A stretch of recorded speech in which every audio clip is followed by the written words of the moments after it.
ভগবত কথাটা যে জীবনে কতটা গুরুত্বপূর্ণ আমি দুদিন ক্লাস না করে বুঝতে পেরেছি। আর প্রভু আপনি আজকে যে ব্যাখ্যাটা করলেন ভীষণ ভাবে আকর্ষণীয়, যে ভাগবত কথা শ্রবণ করার জন্য কত ঋষি মুনি তাদের গুরুত্বপূর্ণ সময় দিচ্ছে। আমরা তো কোনো গুরুত্বপূর্ণ কাজই করি না, কিন্তু আমরা তাও আসতে চাই না, কিন্তু ওনারা কয়েক কোটি লক্ষ লক্ষ ওনাদের শিষ্যদের নিয়ে আসছেন। তারপর প্রভু এই যে মানে যে গিল্ড হচ্ছে এখানে আমরা দেখতে পাচ্ছি, এই গিল্ড কেন ওনার হচ্ছে? প্রভু একটা কথা ভাবুন, যদি ভগবান হিসেবে অর্জুন দেখতো কৃষ্ণকে, বা সবাই পঞ্চপাণ্ডব যদি কৃষ্ণকে ভগবান হিসেবে জানতো, তাহলে কিন্তু আর আমাদের শিক্ষাটা হতো না, তাই না? শ্রীমদ ভগবত গীতার 700টা শ্লোক আমরা জানতে পারতাম না, সবসময় দেখতাম ভগবান যা বলছে সেটাই শ্রবণ করছে, সেটাই পালন করছে। তো এদিক থেকে আমরা লাভবান হয়েছি। আর প্রভু সত্যি মানে ভগবান তার ভক্তদের দিয়ে কিভাবে লীলা করায়, যে কেবলমাত্র আমাদেরকে শিক্ষা দেওয়ার জন্য ওনার ভক্তদেরকে এতটা কষ্টের মধ্যে রেখেছেন। যেখানে ধর্মরাজ, স্বয়ং ধর্মরাজ রয়েছে, ইন্দ্রদেব হিসেবে অর্জুন রয়েছে, ভীম এত শক্তিশালী, তার সত্ত্বেও ধন্যবাদ। মানে একটা বিশাল বড় শিক্ষা। আর এটাকে আমাদের অত্যন্ত গুরুত্বপূর্ণ ভাবে, অত্যন্ত মনোযোগ সহকারে এটা আমাদেরকে গ্রহণ করতে হবে।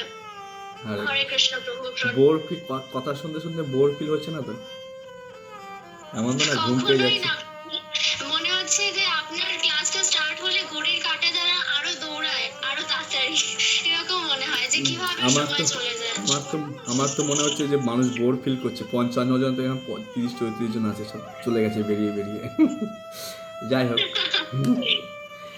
বিষয় হচ্ছে আখি মাতাজি। প্রভু আপনি ডায়মন্ডের দোকান খুলেছেন না, তো ডায়মন্ড কেনার জন্য সেই যোগ্যতারও দরকার পড়ে, তাই না? আখি মাতাজি হরি বল। হরি বল প্রভু। হরে কৃষ্ণ। আজকে মনে করেন কয়েকদিন পরে ক্লাস করছি, মনে হচ্ছে কি সত্যি অমৃতের বৃষ্টি পড়ছে। এক জায়গাতে ঘুরে আসার পরে ক্লাসের জন্য বারবার যে একটা খিদে, এই খিদেটা কিন্তু প্রভু সত্যি ডায়মন্ডের দোকান নিয়ে বসেছেন আপনি। আজকে আমরা ভীষ্মদেবের হচ্ছিল যে পিতামহ ভীষ্ম, যে আমরা জ্ঞানটা পাচ্ছি, আজকে আপনি নিজেই বলছেন যে গুরু হিসেবে তিনি প্রতিটা ক্ষেত্রে প্রত্যেকের সাথে একটা ফোন করলে সবাই এসে দাঁড়াচ্ছে। তা আপনি শিক্ষাগুরু হয়ে আমাদের যে জ্ঞানটা দিচ্ছেন, এই জ্ঞানটা অমৃতের মতো পাওয়া প্রভু। আর ভগবান শ্রীকৃষ্ণের পরিকল্পনা এতটাই মানে তিনি করেছেন যে অর্জুন যে আছে, অর্জুনের পাণ্ডব পুত্রেরা এরা প্রত্যেকে পরিপূর্ণ একদম পূর্ণ ভক্ত হওয়ার পরেও তারা এই দুঃখটা কেন পাচ্ছে, আপনি কি সুন্দর বোঝালেন আমাদেরকে যে দুঃখটা পাওয়া হচ্ছে তিনি হচ্ছে কালের, ভগবান শ্রীকৃষ্ণ চাচ্ছেন যে এটা হওয়া উচিত। আর এটা হলে এই ভাগবতমটা যে আমরা অধ্যয়ন করব, অনেকে শিক্ষা গ্রহণ করতে পারবো।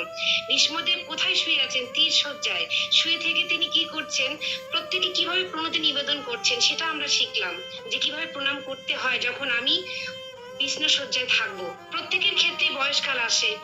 আবার দেখালেন আপনি ভগবানকে প্রণাম করার মন্ত্রটা কিভাবে তিনি আস্বাদন করে আমাদের বললেন। ভীষ্মদেবের জ্ঞানের মধ্যে আমার এটাই সব থেকে বেশি ভালো লাগলো, দুঃখের মধ্যে থেকেও তিনি পাণ্ডব পুত্রদের দিকে চোখে জল আসছে, শিশুকাল থেকে তিনি তাদেরকে বড় করেছে, কিন্তু আজকে বলছে আমার রক্তগুলো সম্পূর্ণ পাপিষ্ট রক্ত, এই রক্ত বেরিয়ে যাচ্ছে কেন? যে ভগবানের কেন্দ্রিত আমি হয়ে পূর্ণতার কারণে। তিনি কিন্তু একটাবারও দুঃখ পেলেন না যে আমাকেই আমার শিষ্যরা তীরে শোয়ালো আর কি, মানে এই যে এইভাবে যুদ্ধ করে তাকে ই করলো। প্রভু এটা জ্ঞান মানে কি, আপনি যতবার ক্লাস করছি ততটাই আমি মুগ্ধ হচ্ছি প্রভু। এটা বলার বাহুল্য, আমি ঠিকভাবে বলতে পারলাম না, ঠিক করে পড়ে অবশ্যই আপনাকে বলবো। ধন্যবাদ। না, বলতে চাইছি এরকম যে আমি এতদিন তো অর্জুনের মানে দুর্যোধনের অন্ন খেয়েছিলাম, আমি সেখানে অন্যায়ের প্রতিবাদ করতে পারিনি অনেক সময়, যেহেতু পাপীর দলে ছিলাম। তো আজকে আমি অর্জুন যে আমাকে তীর নিক্ষেপ করেছে, তীর খেয়েছি আমি, আজকে তীর খেয়ে আমার হৃদয় শুদ্ধ হয়ে গেছে। শুদ্ধ ভক্তের তীর খেয়ে আমার হৃদয় শুদ্ধ হয়ে গেছে। হ্যাঁ, তাই আজকে মানে তখন মানে দ্রৌপদী প্রশ্ন করেছিল যে আজকে ধর্মের কথা এত কোত্থেকে বেরোচ্ছে, সেই দিন ছিল কোথায়? যেদিন আমি বিপদে ছিলাম। এটা আমি পড়িনি, আমি সাধু মুখে শুনেছি, ঠিক আছে? হ্যাঁ, তো এটা হচ্ছে বিষয়, খুব সুন্দর, অনেক শিক্ষণীয় বিষয় আছে। ধন্যবাদ। বৃতিকা মাতাজি, বৃতিকা হরিবল।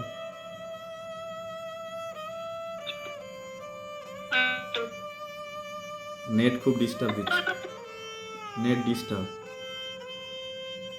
অনিল প্রভু হাত তুলেছেন, কিছু বলবেন? অনিল প্রভু, শুনতে পাচ্ছি না বিদিকা। অনিল প্রভু বলেন, ভালো লাগে না। অনিল প্রভু কিছু বলবেন? অর্ঘ মাতাজি,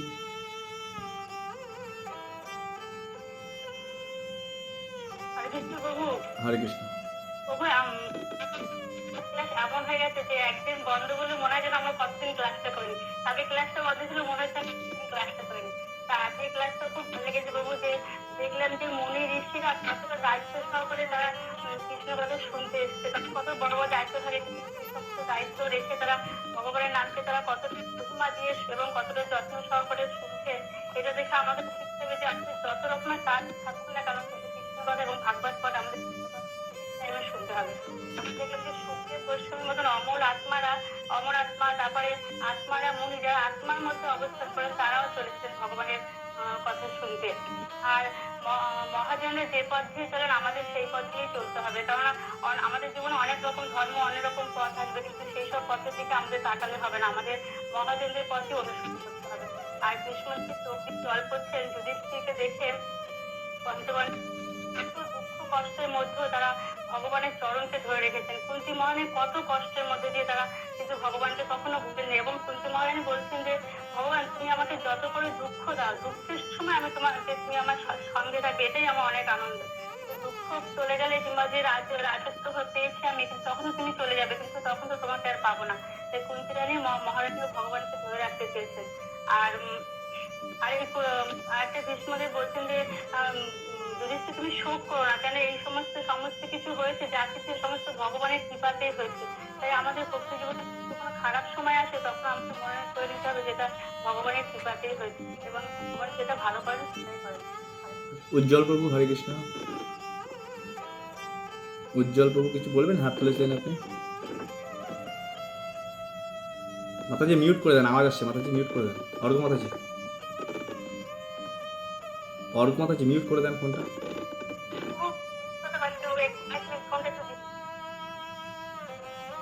আওয়াজ আসছে, মিউট হয়েছে। উজ্জ্বল প্রভু কিছু বলবেন? দেবলীনা মাতাজি,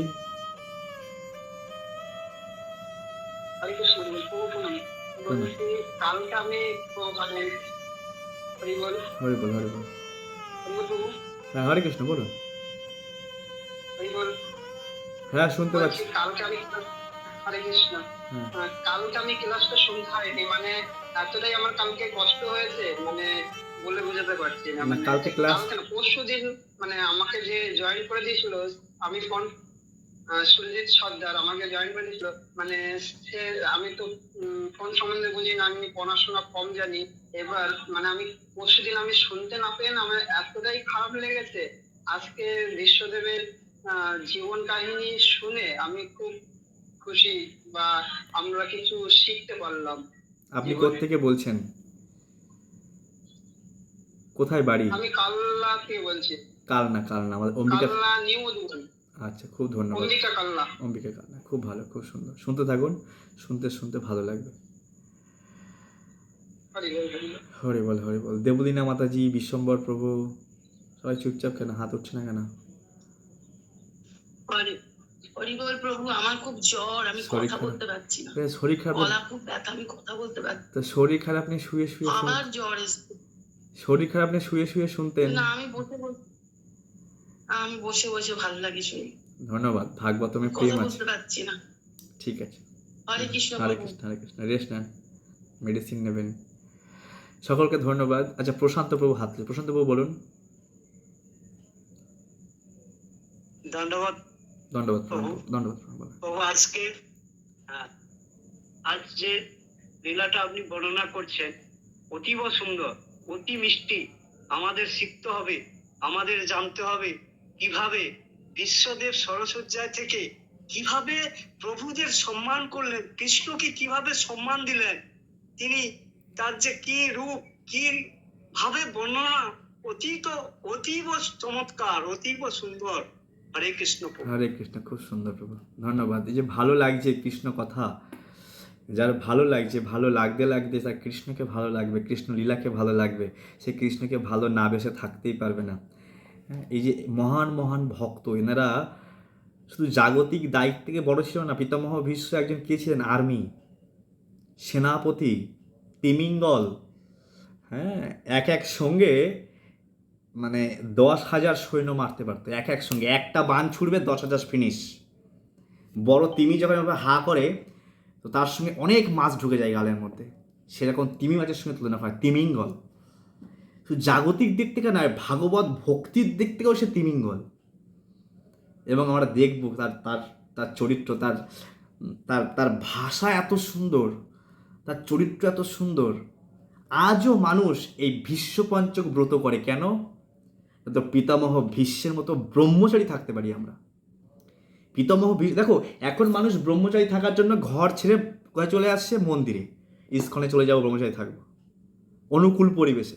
আর পিতামহ ভীষ্ম পুরো প্রতিকূল পরিবেশ, যেখানে পলিটিক্স, রাজনীতি, পরিবারের মধ্যে থেকে, বিষম পরিস্থিতির মধ্যে থেকে কৃষ্ণ ভক্তিকে টিকিয়ে রেখেছে এবং ব্রহ্মচর্যকে টিকিয়ে রেখেছে। যাই তাই বিষয় না এগুলো। মানুষ অনুকূল পরিবেশে ফল ধারণ খেয়ে পড়ে যাচ্ছে। হ্যাঁ, 2-4 দিন পরে বিবাহ করে নিচ্ছে।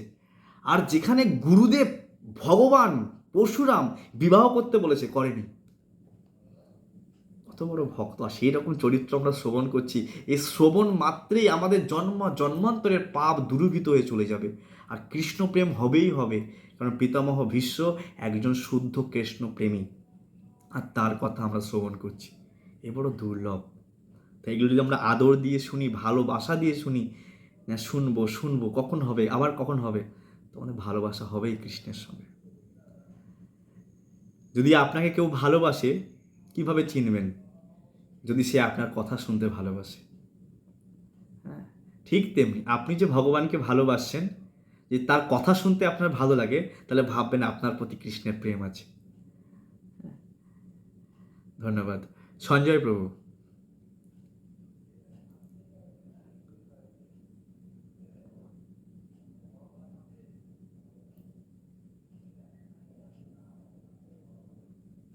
মিউট, হ্যাঁ বলুন বলুন। হেডফোন লাগানো আছে, আওয়াজ আসছে না।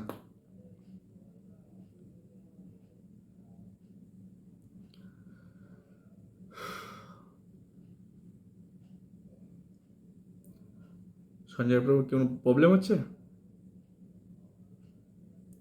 হেডফোন থাকলে খুলে দেন, তা নাহলে প্রবলেম হবে।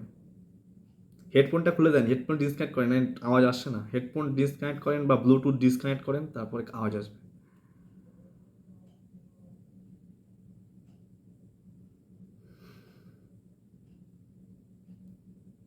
হচ্ছে? ঠিক আছে, নেক্সট দিন শুনবো তাহলে, অনেক রাত হয়ে গেল। আচ্ছা, অনিল প্রভু হাত তুলেছেন, কিছু বলবেন অনিল প্রভু? ঠিক আছে, আমরা নেক্সট দিন শুনবো। ওকে, হরে কৃষ্ণ।